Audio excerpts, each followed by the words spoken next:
So with this added challenge, this was a very unique book project, and I learned a lot of new tricks while doing it.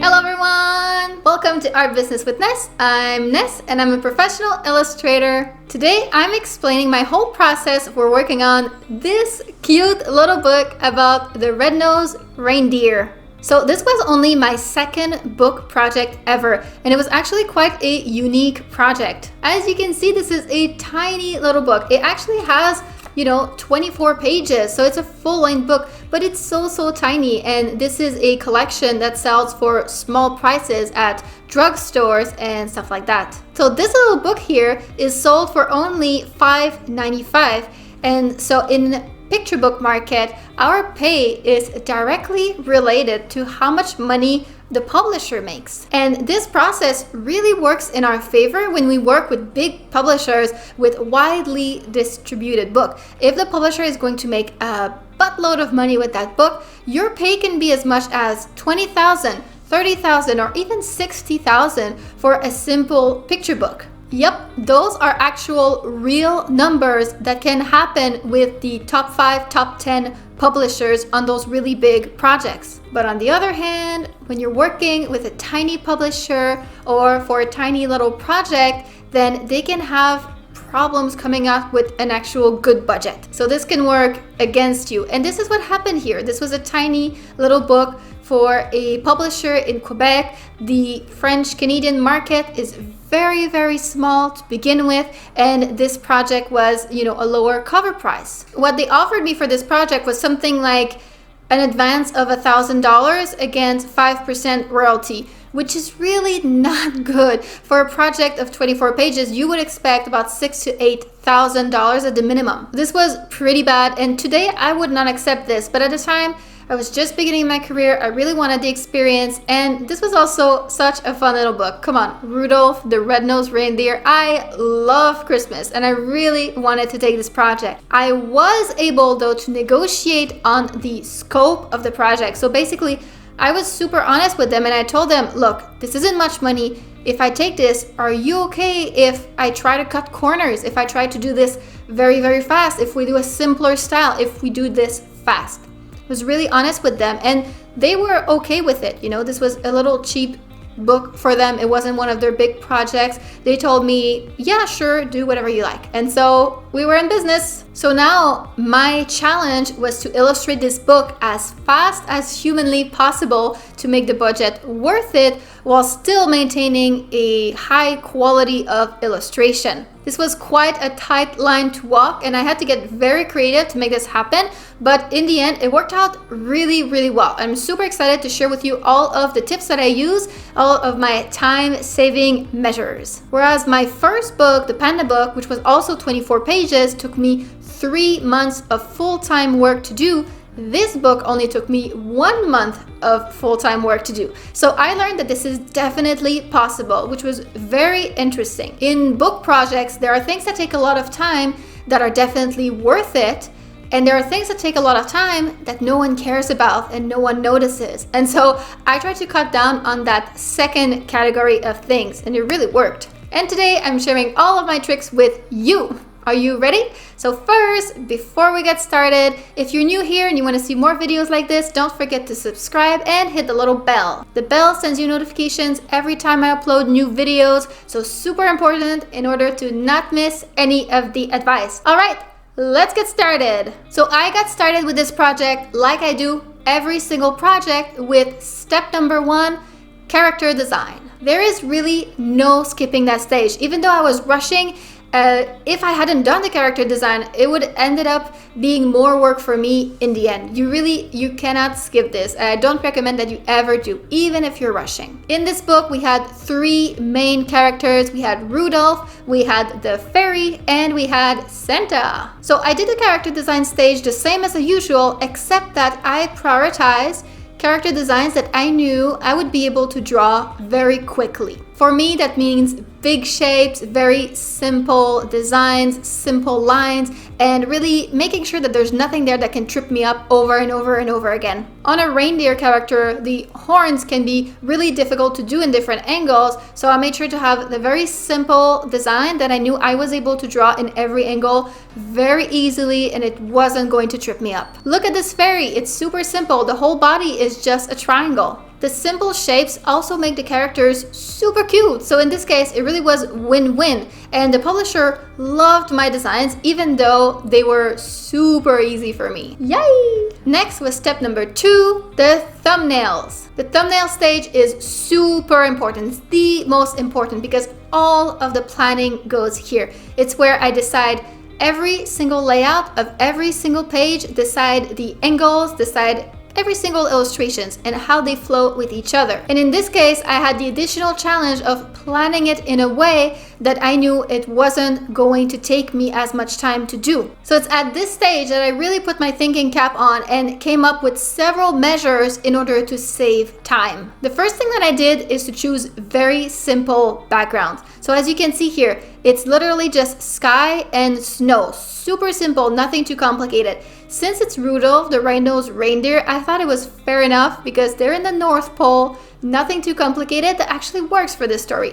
It wouldn't have worked for every story, but you know, there are things that you could have done. Simplify the backgrounds, have more minimalistic white background. Sometimes that could work. Here I designed a super easy background for me to do. I made sure to make it super cute with little details like different colors in the sky to make this sort of aurora borealis and little shining star to make it extra special, even though it's actually super simple. And I made this the main location for all of the books. So almost every single spread has these same elements. This means it's less work for me to design new locations, less work for me to do more color palettes and all of that thing. So that was all very intentional. However, now the challenge was to make sure that it doesn't get boring or repetitive, even though it's all the same location. And so as you can see in my thumbnail planning here, I picked as many different angles as I possibly can. I have high angles, low angles, from the side, from the top. I have close-ups, I have faraway shots, as much variety in there that I could without adding more difficulty. I also broke down the monotony every now and then by adding some distinguishing features, such as in this spread we have Santa's house, and in some other spreads we have the moon, some candy canes, things like that. And it was very important here to include enough variations, or it could have very easily become super boring. I actually have a whole video about thumbnailing. If you're interested, in that video I explain all the different things that you can do at this stage to make the book flow very well. I will leave the link somewhere here. Next step is number 3, color test. Since we're using the same location for every spread, this is one step where I saved a ton of time. Usually it takes me at the very minimum a whole week to do my colors for an entire book. This time it took me 1 day because I had to decide on one color palette and I could keep the same for the whole book. If you've seen my video about my panda book, in that one every single spread was themed around a different color, and so I had to do color tests for every single spread. In this one, I did one color test and that was it. Easy peasy, and it was only possible because that's what I planned. Moving on to step number 4, interior sketches. So at this stage, I simply went over my thumbnail sketches and fleshed them out, adding all of the details to prepare for color. Compared to my first book, which was very, very detailed, these pages were very simple by design, intentionally. And so doing the sketches was actually very simple. I was able to do 3 sketches per day, so it only took me a week to do the entire 12 spreads for the whole book. This was a record for me, a week for the sketches. The panda book, it took me a whole month to do the sketches. Crazy! Next step, number 5, was cover design. Usually at this stage is where I would do a rendering test. So basically I do one final illustration so that the publisher can see what is the look, the colors, all of that, so we can decide if we're all on the same page, if they like it, if I like it, before I color the whole book. In this case, I decided to kill 2 birds with 1 stone by doing the cover design for my rendering test. I had previously done a sketch for that cover, and so I simply went ahead and did all of the colors. It was a simple square, so basically like a single page, sort of. I put in some placeholder text and sent that over to them. It literally took 1 day, and the crazy thing is, it was approved on the same day. First go, no tweaks at all. This was astonishing. It never happened to me before, and it has never happened to me since. Especially for a book cover, usually there's a lot of back and forth. They want to get it really, really right.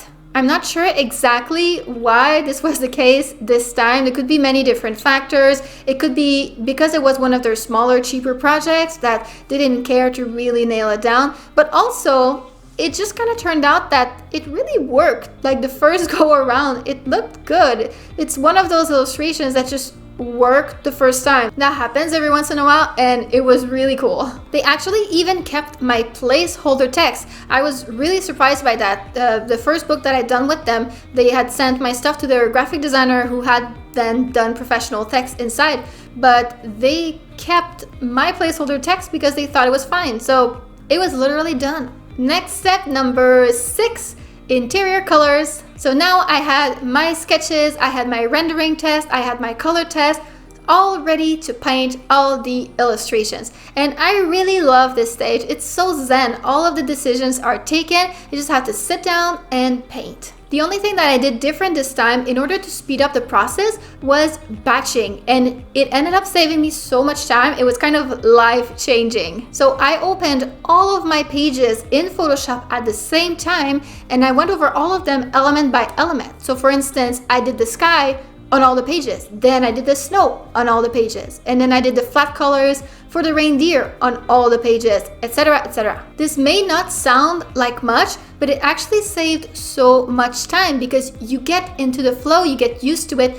and you really pick up speed. On top of that, you don't have to change your colors every 5 seconds. You know, if you are working on the sky, you pick clear blue, you do the blue on every single page, and so not having to change colors, it sounds like something small, but it makes a difference. This doesn't work on every single book project. Sometimes you can batch, sometimes you can't really batch, but I really try to do it anytime that I can now because it is so magical. And usually there's at least a little bit that you can batch. Like for instance, your main character, that will be the same. There might be some props that go over, etc. And so you can batch those, and I swear it is going to save you so much time. Step number 7, back cover. So at this point, I was almost done with the entire book, and it only had been 1 month. It was really quite astonishing. But as smoothly as it all went, at the end, there's always some bits and bobs that you forgot about. Sometimes it's, oh, we need an illustration for the credits page, or, oh, we need something for the end papers, etc. There's always something. And in this case,